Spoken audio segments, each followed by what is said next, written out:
standing in that glass conference room, watching Blake Morrison slide a severance envelope across the table, like he was handing out a participation trophy. I had exactly 8 minutes to teach this kid the most expensive lesson of his privileged corporate career. "Congratulations, Zach," he said with that smug MBA grin. "Your position has been eliminated, effective immediately." I looked at the envelope, then at Blake, then at the 20-something faces around the table. Some couldn't even meet my eyes. Others were watching like they'd scored front-row seats to a public execution. Sam's diabetes medication was due for refill next Friday. The special treatment that keeps her stable costs us $8,000 a month. Alex's military academy application was sitting on some admissions officer's desk, waiting for our financial aid forms. Mia's advanced STEM program tuition was due in 3 weeks. Funny how the mind works under pressure. 20 years in the Army Signal Corps teaches you that when mortars start falling, your brain doesn't panic. It calculates mission parameters, available resources, exit strategies, restructuring. Blake added, straightening his Italian silk tie. "You know how it is in today's market." "Yeah, I knew exactly how it was. I'm Zachary Reynolds, by the way." Zach to everyone who matters. 55 years old. Spent 8 years in Army Signal Corps building communication networks under enemy fire in Iraq and Afghanistan. Then 20 years building something a lot more valuable for Hartwell Dynamics. But let me back up, because this story starts way before this conference room.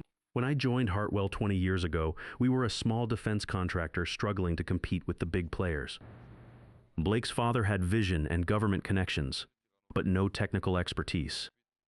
Just PowerPoint presentations full of military buzzwords and a business plan that looked impressive but couldn't secure a single classified contract. That's where I came in, fresh out of the service, looking to use my communications engineering background in the civilian world. The Army had taught me how to build systems that work under pressure.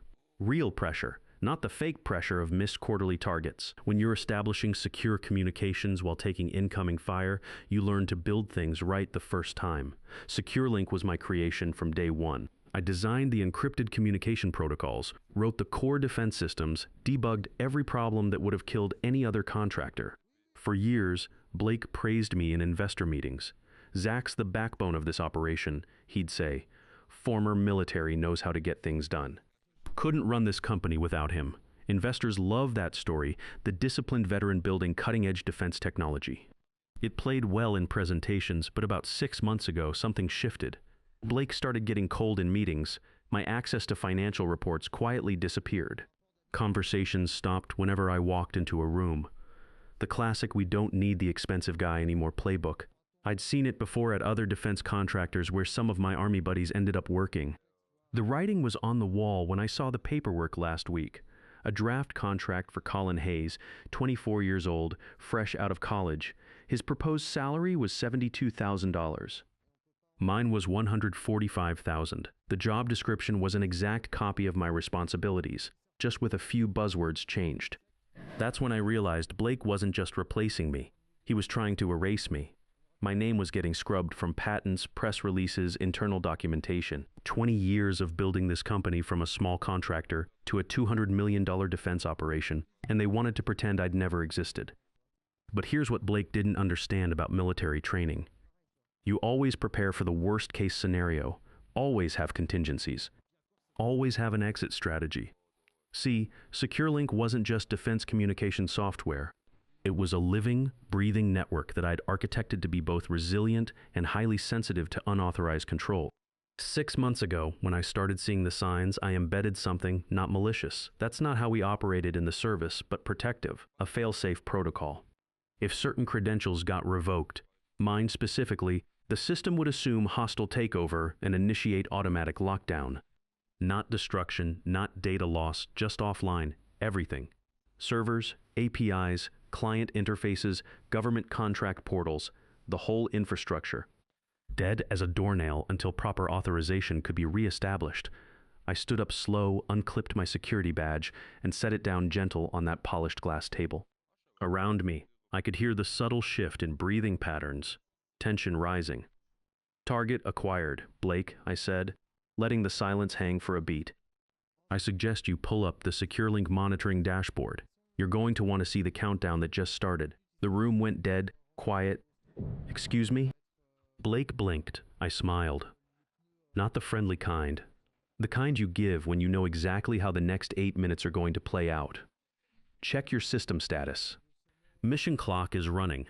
Someone opened their laptop. Someone else bolted for the door.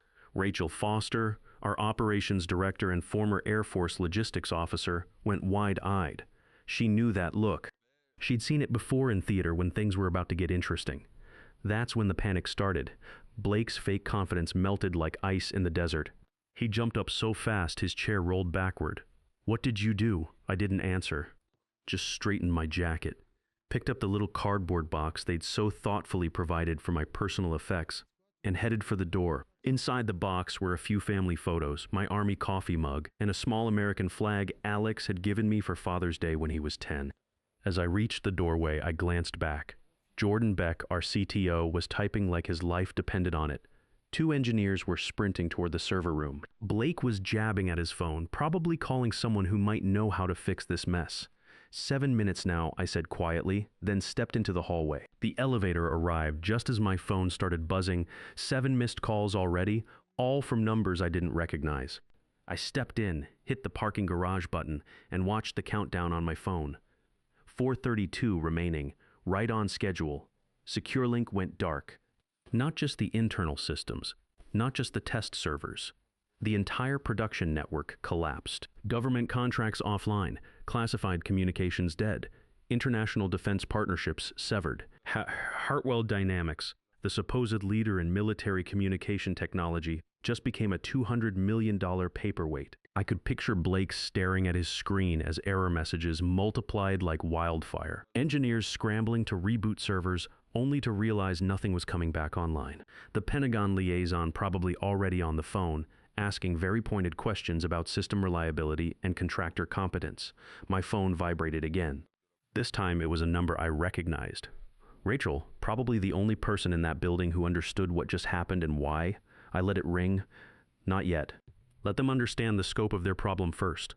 Let them realize that the guy they thought was just another employee actually held the keys to everything they'd built or thought they'd built.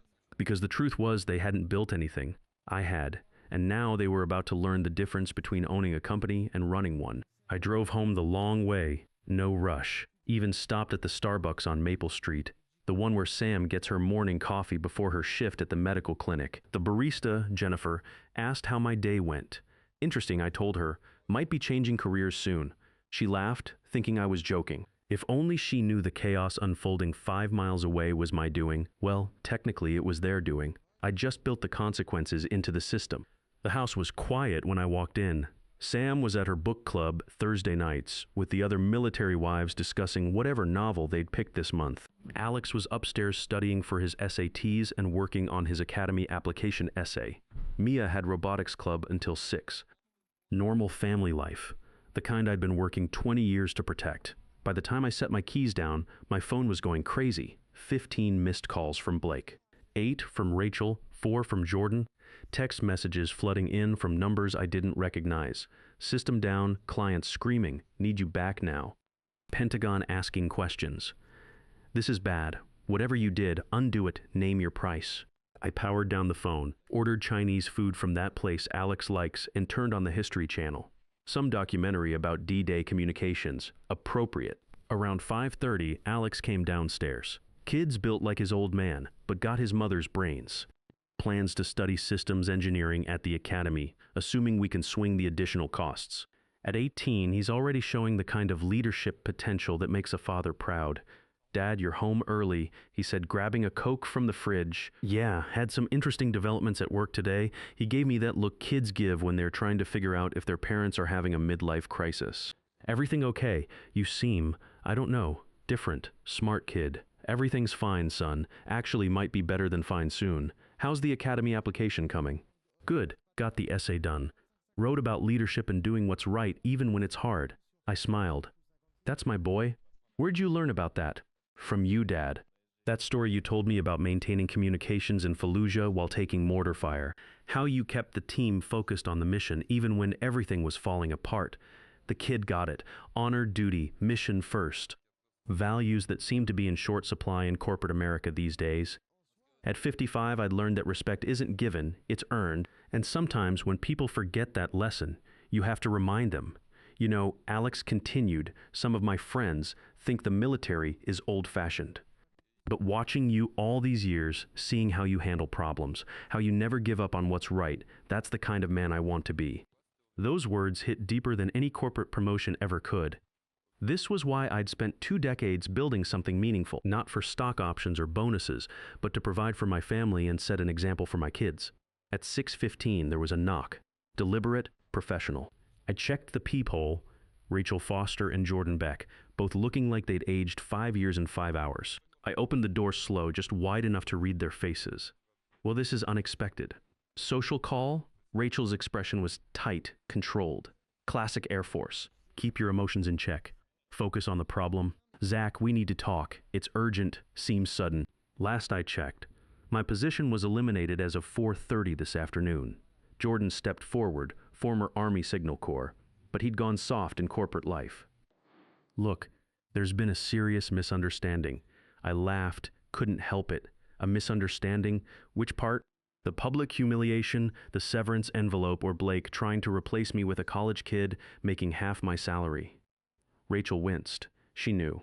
Of course she knew. As operations director, she'd probably seen the whole plan coming together. The budget projections, the personnel changes, the quiet meetings she wasn't invited to. Can we come in, please? This affects everyone. I considered it. In the Army, when someone comes to your position asking for help, you listen, even if they're not in your chain of command. But respect is a two-way street.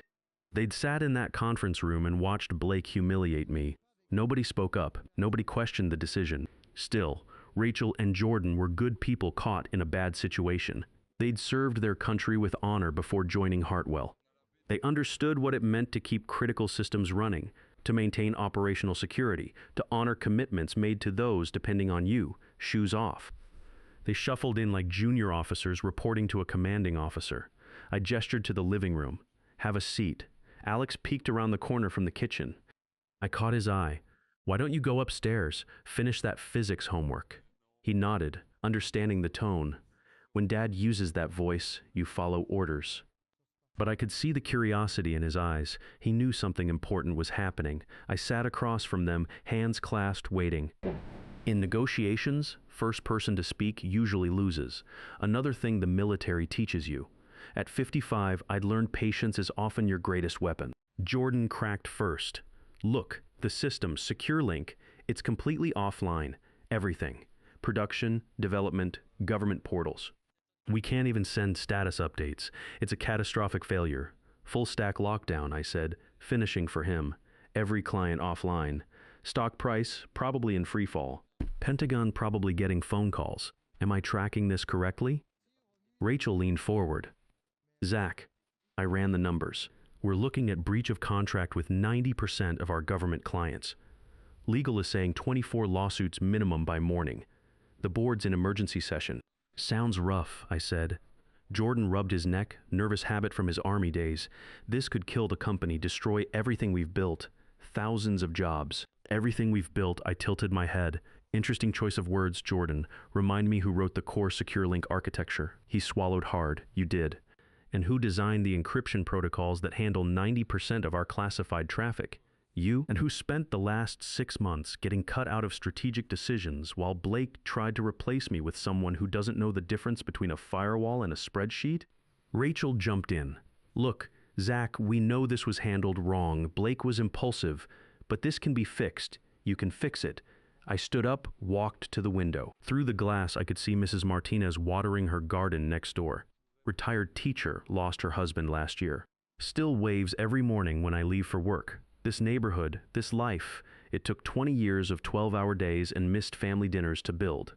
Can I asked, turning back to them. You have to, Jordan said, desperation creeping into his voice. The fail-safe protocol, I remember you mentioning it during security reviews.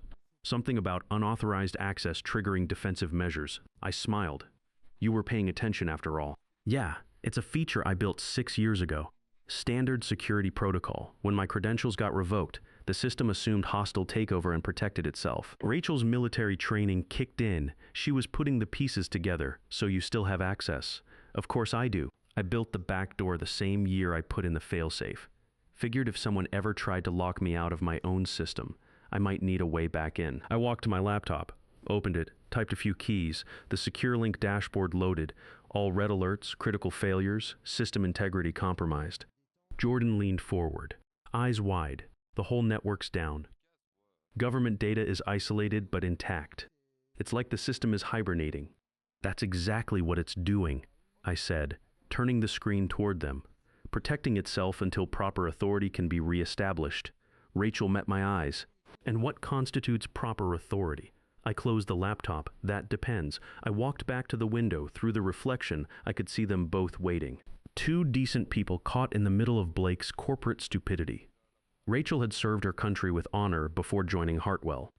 Jordan had done his time in Signal Corps, understood what it meant to keep critical systems running, but they'd also sat in that conference room and watched Blake humiliate me. Nobody spoke up. Nobody questioned the decision. Depends on what? Rachel pressed. I turned back to face them on whether this company is ready to acknowledge what it almost threw away and whether it's willing to pay the price to get it back. Jordan blinked. You're talking about terms. I'm talking about respect, I said. Something that seems to be in short supply around here lately. Rachel pulled out her phone. Blake needs to hear this. I shook my head. No. Blake needs to come here. He wants his system back. He can ask for it properly. On my turf, my terms. Zach, Jordan started. He will, I interrupted. Because right about now, his phone's ringing off the hook with very angry Pentagon officials asking very pointed questions about why their $200 million investment just went dark.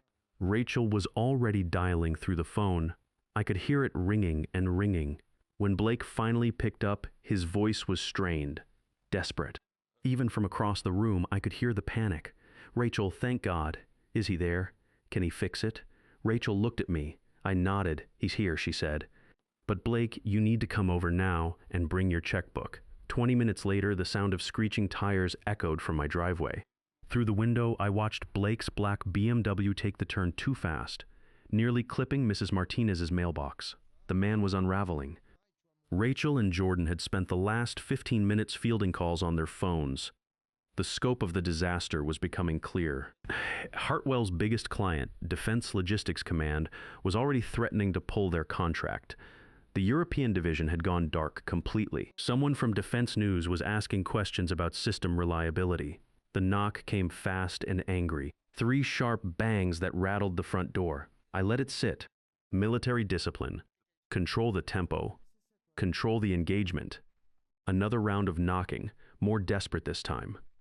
I opened the door just wide enough to see Blake Morrison standing there looking like he'd been dragged through a corporate shredder. His usually perfect hair was disheveled, tie loosened, shirt wrinkled.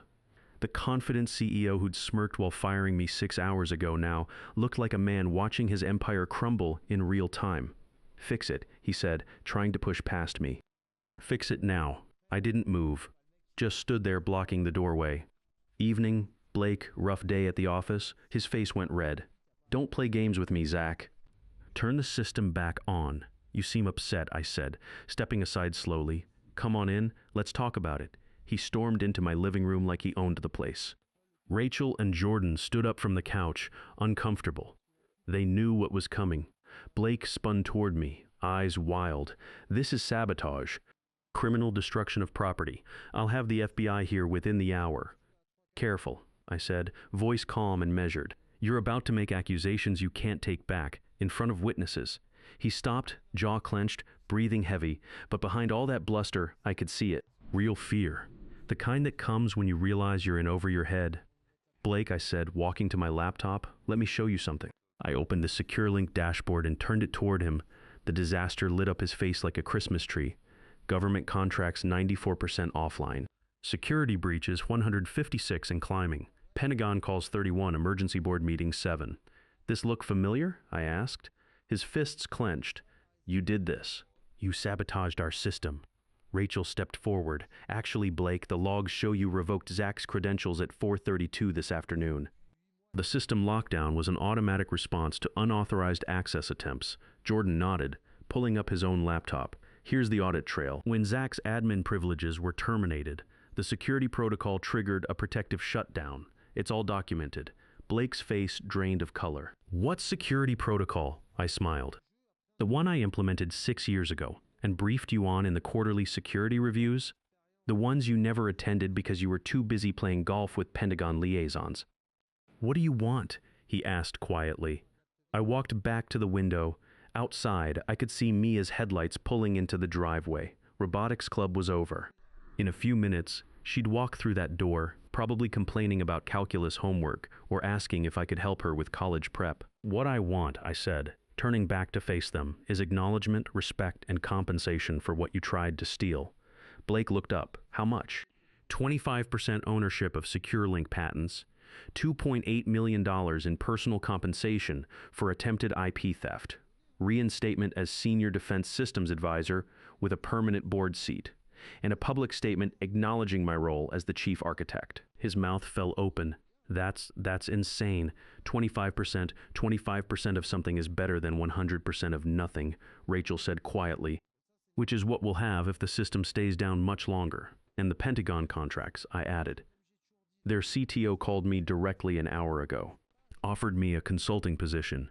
Seems they'd rather have the guy who built the system than the company that fired him. Blake's hands were shaking now. 2.8 million. We don't have that kind of cash on hand, you'll find it. I said, liquidate some of your stock options. Take a loan against company assets. Get creative.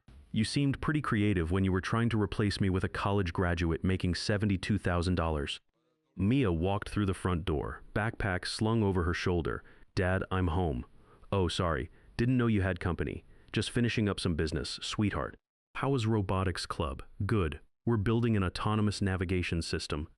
Coach says I might make the state competition. She looked around at the tense faces. Is everything okay? Everything's fine, I said. Why don't you grab some dinner from the kitchen?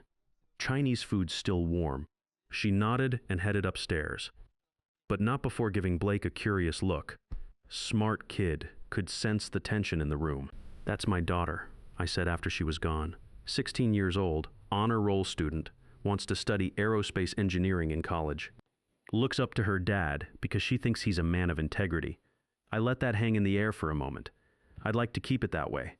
I continued. Which means this gets resolved quietly, professionally, and fairly. No lawyers, no FBI, no media circus. Just a straightforward business transaction between adults. Blake was quiet for a long moment. Then, if I agree to this, you restore the system immediately, within the hour. Full functionality, all clients back online. No data loss, and no more surprises, no more hidden protocols. I shook my head. Clean slate, new partnership. But Blake, I leaned forward, if you ever try something like this again, if you ever attempt to undermine me or steal my work, the next shutdown won't be temporary. He swallowed hard. How do I know you'll keep your word? Rachel spoke up, because unlike you, Zach has honor, military honor. When he gives his word, it means something. Blake looked around the room at Rachel's disappointed face, at Jordan's nervous expression, at the laptop screen showing his company in ruins. Fine, he said finally. Draft the agreement. I smiled. Already done. I pulled a contract from my desk drawer. Standard partnership agreement. 25% ownership, 2.8 million compensation, senior advisor reinstatement, board seat, public acknowledgement. All it needs is your signature. His hands trembled as he picked up the pen. For a moment, I thought he might throw it across the room, but he didn't. He signed slowly, deliberately, like a man signing his own surrender. When he finished, he shoved the papers back at me. It's done. I looked at the signature, then at him. No, Blake. Now we're partners, and partners don't try to steal from each other. The next morning, I didn't walk into Hartwell Dynamics as an employee. I walked in as a 25% owner with a permanent seat on the board of directors. The difference was immediately obvious. Conversations didn't stop when I entered rooms. People looked me in the eye. The junior developers who used to avoid me were suddenly very interested in discussing defense architecture. Word travels fast in corporate America, especially when the guy you thought was finished becomes your business partner overnight. 6 months later, Hartwell Dynamics posted record profits. SecureLink had expanded into 5 new government contracts. Alex got into the military academy with a partial scholarship. His essay about integrity and standing up to corporate pressure apparently impressed the admissions committee. Mia made the state robotics competition and decided she wants to study systems engineering and cybersecurity. Blake's still CEO, but he's different now. More collaborative, more respectful. Turns out being a partner forces you to think long-term instead of just quarterly targets. But the real victory came at the dinner table a month later. Sam's new diabetes treatment was working better than expected. Her energy was back, her smile brighter. Alex was home on leave from his first semester at the academy, wearing his cadet uniform with pride. "Dad," he said, cutting into his steak, "my roommate's father works for Lockheed. He said the whole defense industry heard about what happened at Hartwell. How you stood up to them. He called you a legend." Mia looked up from her tablet. "My engineering teacher said what you did was like David and Goliath, but with computer code instead of stones." Sam reached over and squeezed my hand. "I'm proud of you. Not for the money or the title, but for showing our kids that integrity matters more than convenience." I looked around at my family, my real victory. Alex, preparing to serve his country with the same values I'd tried to instill. Mia, dreaming of building systems that protect people. Sam, healthy and happy, the anchor that kept me grounded through it all. Some evenings I sit on my back porch with a beer, watching the sunset over the neighborhood Sam and I built our life in. The house is paid off. The kids' futures are secure. Sam's medications are covered. But mostly, I'm proud that my children learned something important. That competence matters, that integrity isn't negotiable, and that sometimes the right thing to do is also the smart thing to do. They tried to erase me from the company I built. Instead, they taught me exactly how much I was worth. And that lesson was worth every penny of those $2.8 million sitting in our family's future. Sometimes the best revenge isn't getting even, it's proving they couldn't afford to lose you in the first place. They thought experience was expensive until they discovered what inexperience costs.